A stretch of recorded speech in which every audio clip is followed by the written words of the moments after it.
Hi, everyone. Welcome to Miami Lit Podcast.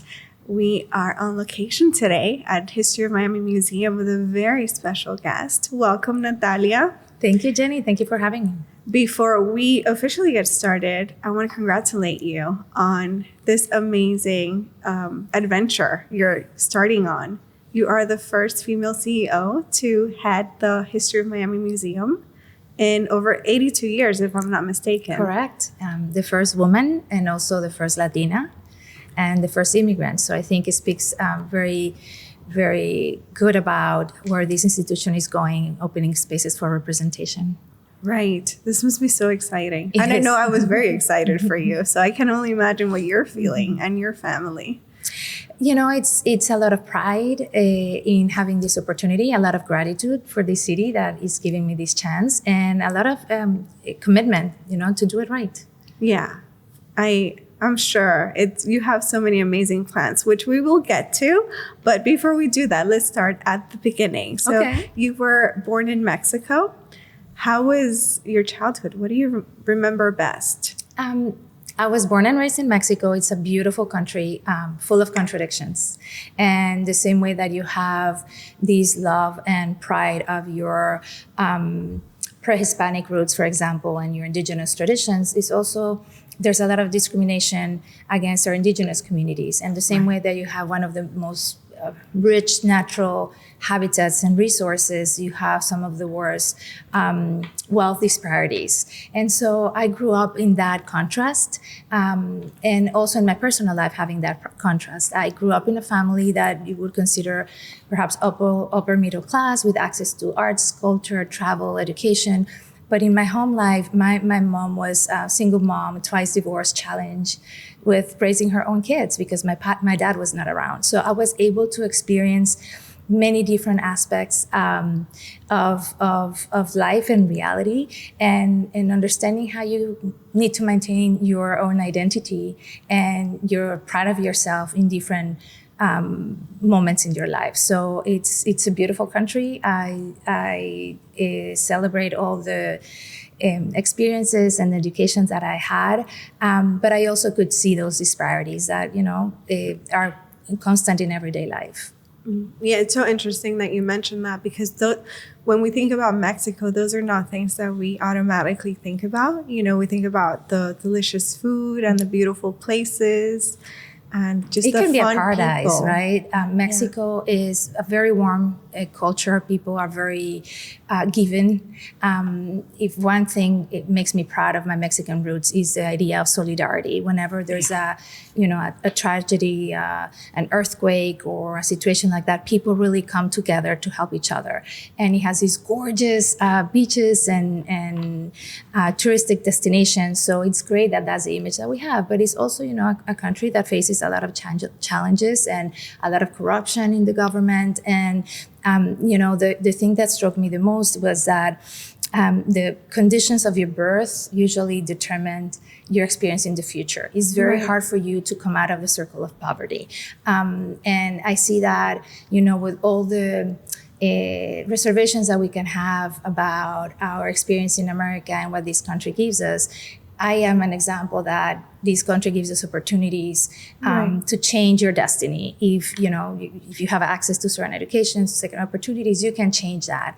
And we have a few cases of that in Mexico, but it's a difficult situation too. Yeah, it's definitely the experience here is unique. As far as opportunities go, unfortunately, it doesn't extend to, especially places in Latin America. You're absolutely right. The place that station we're born into kind of determines really your holds future, us right? back. From many aspects. It's from the education you have access to, for the nutrition that you're raised with the opportunities to learn and prosper and find new jobs that will develop. So it's like a constant cycle. Yeah. And it's not unique of Mexico. That happens in a lot of our countries in Latin America. It definitely happens in mine. Speaking of nutrition, kids in Cuba, I think at 7, they are no longer allowed to have milk.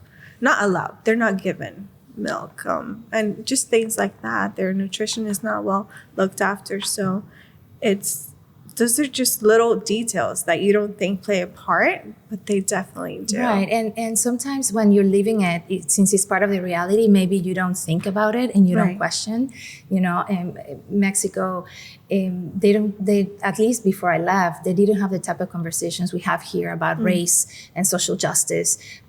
Although there's a big movement to celebrate and support indigenous communities. Right. In the other hand, there's a lot of discrimination against people that look indigenous. So, in a way, I am a Latina that was benefit from white privilege. For example, if I go somewhere, or if you look at me, you might not think people tell me all the time, you don't look Mexican. Right. And I do have an accent, and I've had my own experiences of discrimination because of my accent or because I'm a woman.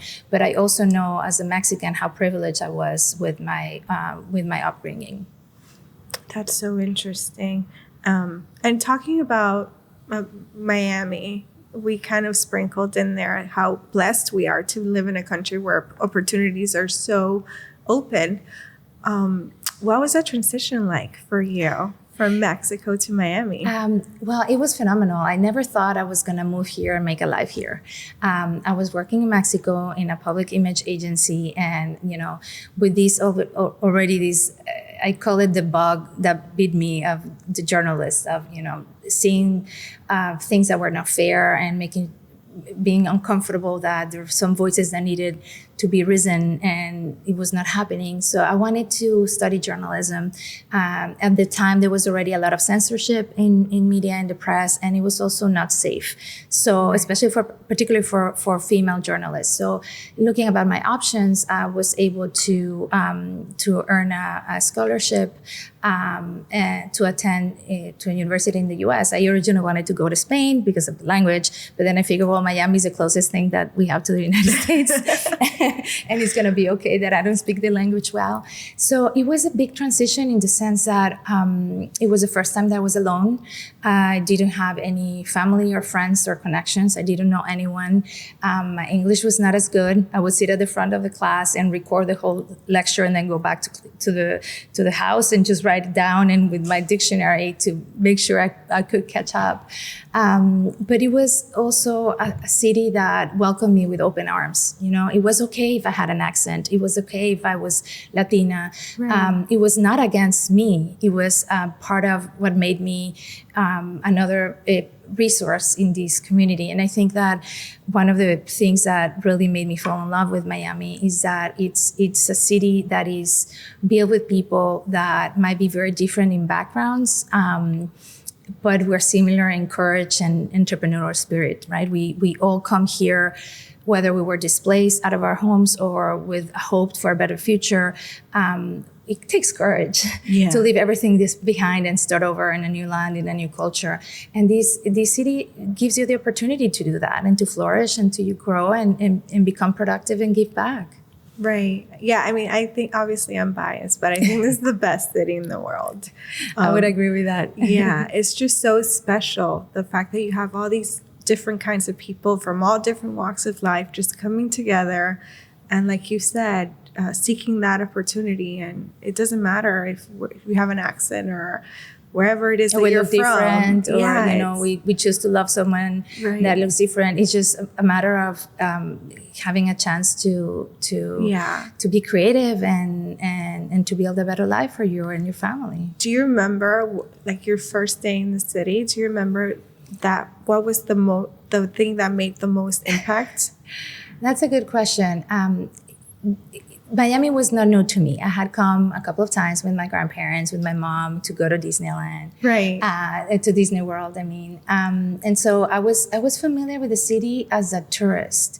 I think what struck to me was what I needed to do for the everyday life. Like I couldn't, for example, load the car in the gas because I was using the diesel thing instead of the gas, and I didn't know what to do, and I couldn't, I didn't understand this signage, and just understanding that you have to figure it out. And someone came and helped me out, and so I think that it was that moment of both incredible freedom, having come from a very traditional family, a very traditional community, to all of a sudden understand that I was responsible for my destiny, and it was only me. and I had to figure it Yeah. out. So I think, I don't know if it was that first day, but that's that moment when I realized, well, So it hit you. it's on you. If you want to be successful, if you want to be happy, it's on you. That's very exciting, but also very scary. It is scary. Yeah, because it's all you. There's no one You cannot blame anyone. You know? Exactly. That's I can't imagine what that would feel like. Just going to a new city and all by yourself and just having to learn everything. But I'm glad that you did. And I'm glad you chose Miami and not Spain. Although we love Spain, no issues with that. Do you remember the first time you came to the HistoryMiami Museum? Oh, it was many years ago. I think I came perhaps 15 years ago, but then again, many times with my children. So I think and that happened to me also since I was living in Mexico, and also while I'm here. Sometimes you don't take advantage of your own resources and of your own treasures until someone else comes visit. Like I used to not come to History Miami or go to the Freedom Tower or go to South Beach unless I had a friend visiting, right? But once you become a mom, that changes. There's this urge to share part of your story and your heritage with them. So I've used this space as a way to show them some of the things that made me fall in love with Miami. Yeah, what's your favorite part about the museum's mission? Oh, that's a difficult question, Jenny, because I think this museum has so much potential. It's not only about collecting, preserving, and telling the stories that have created the city that we live and enjoy today. It's also about the people that make those stories. So every artifact tells a story, and the opportunity that History Miami has to build bridges of understanding, as we're saying, with this community that is so diverse. Many of us are immigrants or are transplants or are newcomers, and the opportunity to create a shared heritage and to build a sense of place and of belonging, and of bringing context by looking back at this city's history and make better decisions about the future. What is the city we want to build? What is the city that we deserve, where everybody feels that is a part of it? So I really love how History Miami has focused on opening spaces of representation and making sure that anyone feels welcome and feels like their story is also part of this museum. Yeah, it's everything you said is so spot on for me as a visitor to the museum, because all of that just comes across in what you guys have done and what I'm sure you're going to even amplify much more. But specifically that shared heritage, because I feel like Miami has so many different backgrounds and just so many, even now with the transplants, as you just mentioned, it can be a challenge to make them feel part of this melting pot that we have going on. Well, but that's part of what Miami is about, right? It has always been a city that mixes newcomers with immigrants, with people that, might have been here for generations, or families that have been here for many, many, many generations. But the original one was also a newcomer. And it's a city where visionaries come with these great ideas, with many booms, many busts, unfortunately. But it's part of what makes Miami so wonderful. And that's why we have food from all over the world, and you can go to a store and hear 4 different languages spoken at the same time.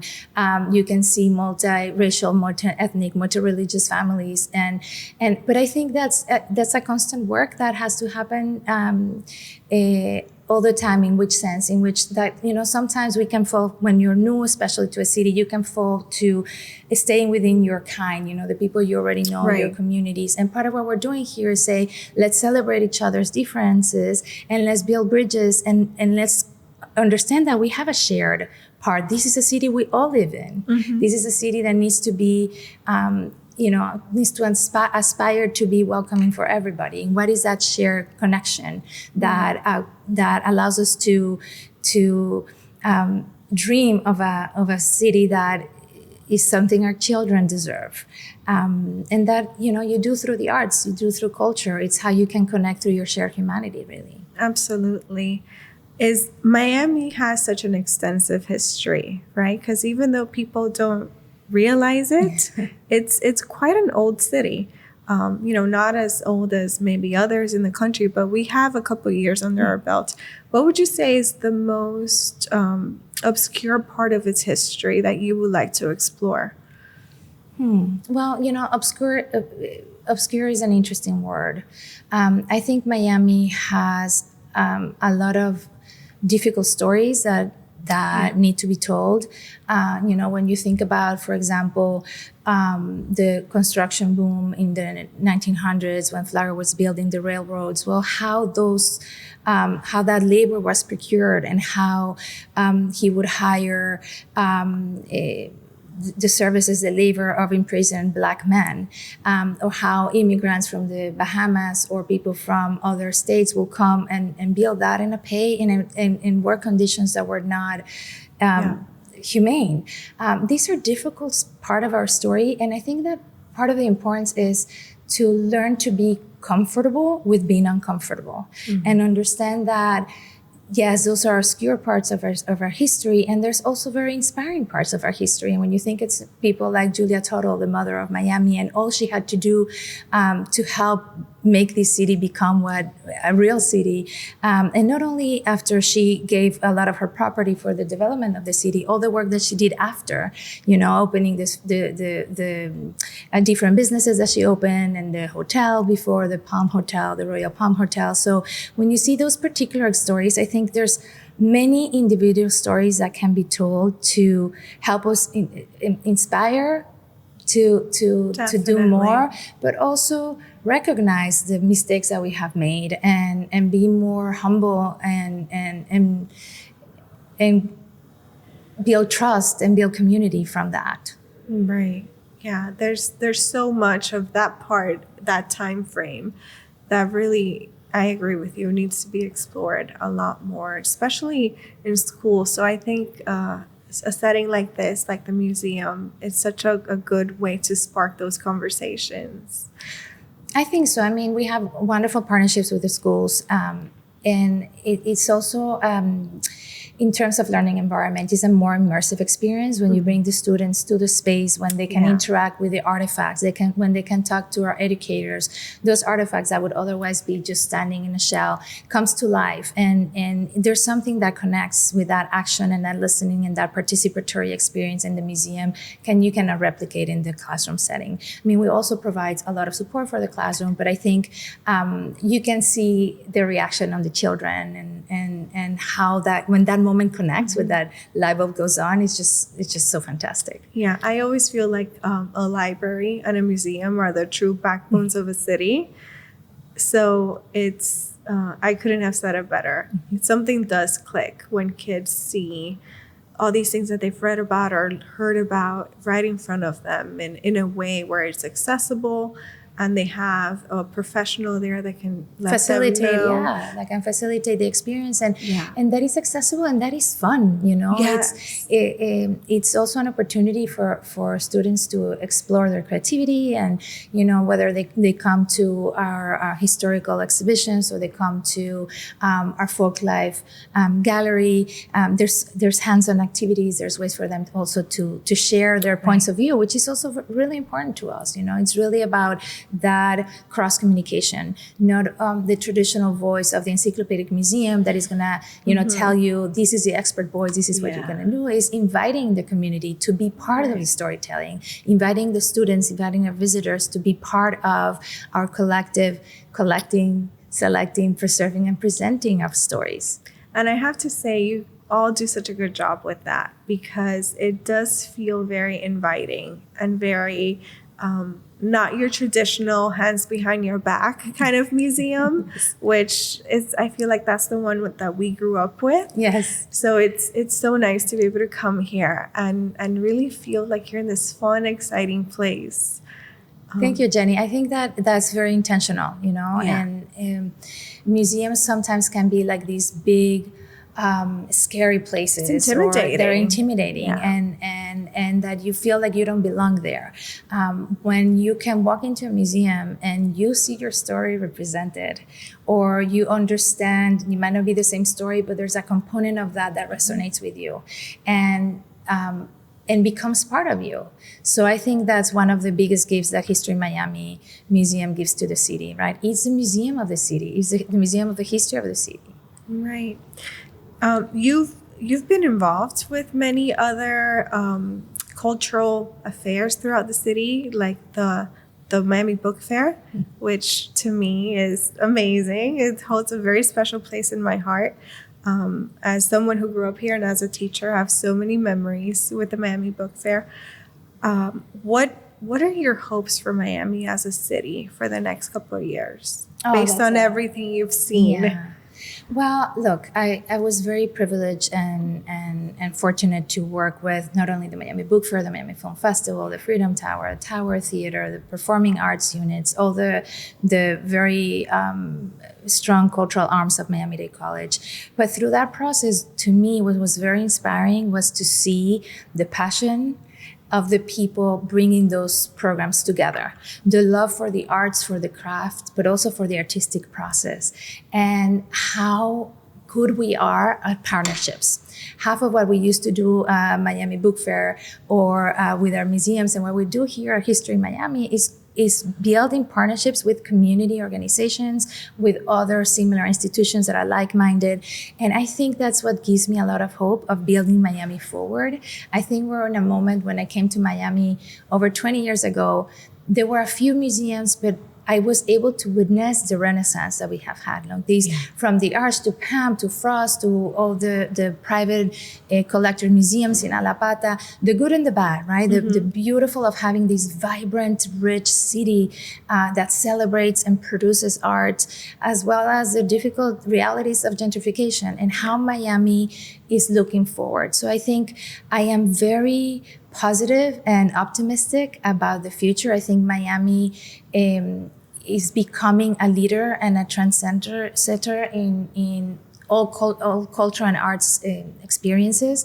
Then I hope that we also do it with a mind for resiliency, for protecting our environment, to making sure that everybody has an opportunity to participate on this renaissance, and making sure that there's a democratization of the arts, that, you know, there's a way in which anyone can have an opportunity to practice, but also to enjoy the artistic experiences and consume it in different ways.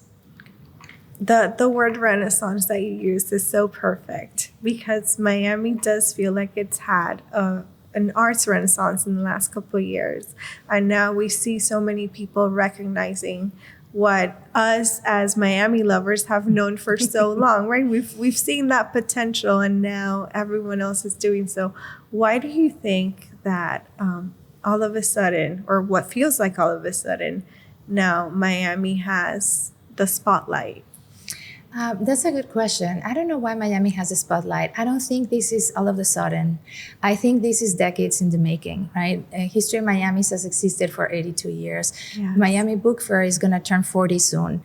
Live Arts Miami, Cultura de Lobo was founded 30 years ago. So these institutions began really doing the groundwork for decades. I think the boom has been in the proliferation of different organizations of different scales, you know, the big museums, the small museums, the grassroots programs. And I think the difference is that there's a recognition now of how that enhances the quality of living.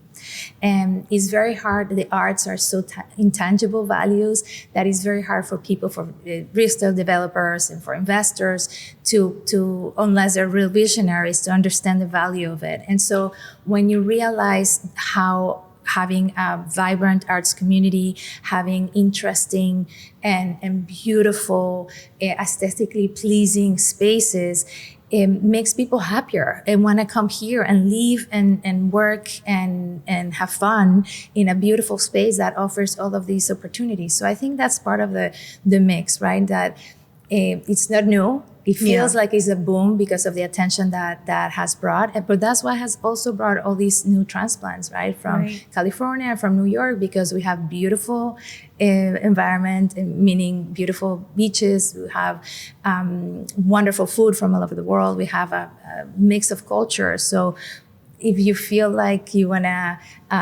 listen to music from a particular country or have a taste of food from around the world, you have everything here, and world-class artistic experience really that you could compare to any big city in the world.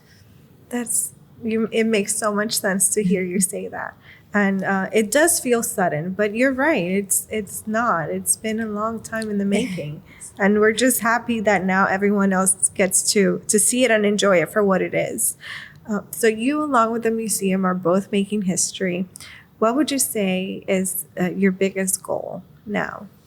My biggest goal, I think, my biggest goal is twofold. I think the museum is doing now a very incredible job with the type of programs that we're presenting, the exhibitions that we're presenting, and the engagement that we have with the community. So I want to continue amplifying that and supporting that work, but also start envisioning our new home and how we can find many different ways to tell different stories, taking advantage of the extraordinary collection that we have, but also utilizing and leveraging new technologies that would allow us to make these experiences more interactive, more immersive, so we can also eliminate barriers of participation through technology. So I think those are, if you say, what is my goal? More important now is to continue to bringing attention and awareness and traffic to our current home, but also re-envision what this next stage of the museum will be, a museum that responds to the expectations of a sophisticated city like Miami. It should have a museum that responds to that.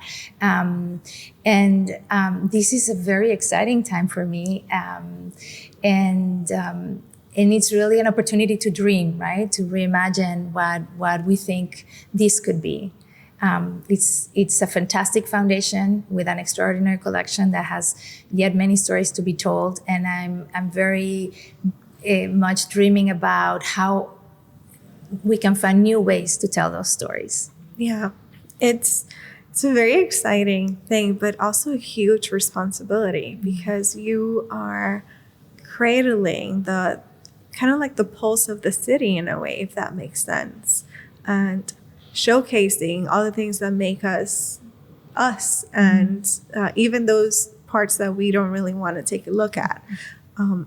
What would you say preserving history means to you, and why should we all care in a way?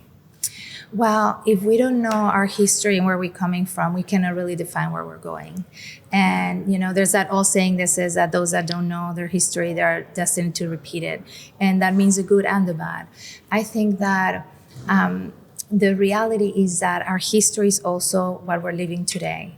So our everyday now, the world that we are creating now, the decisions that we're making are going to be history. So understanding how we got here perhaps helps us better to move forward. So I think that's why it's so important to preserve this history.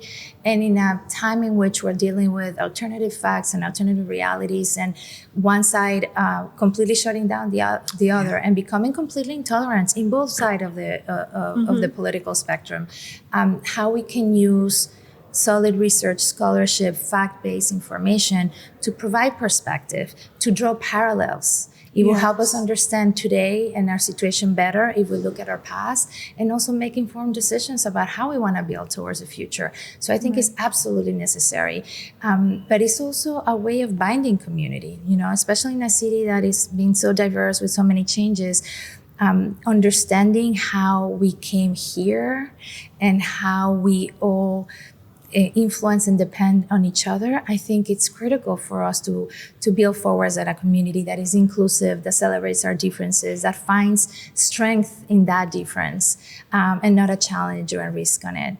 And I find that to be a privilege, but honestly, Jenny, it's not something I do alone. I have a fantastic team at the museum of professionals who know what they're doing. I have a fantastic team in my board. I have a community of advisors. And, I was a journalist for many, many years. And And what you do is you do your research, you support yourself with the facts, you stand hands and bring the experts to guide your decision making. So in a way, yes, it's a big responsibility, but I'm not in it alone. I stand on the shoulders of giants. That's amazing. I'm so excited to see what you're all going to accomplish, because judging by what you have going on now, it's very, very exciting.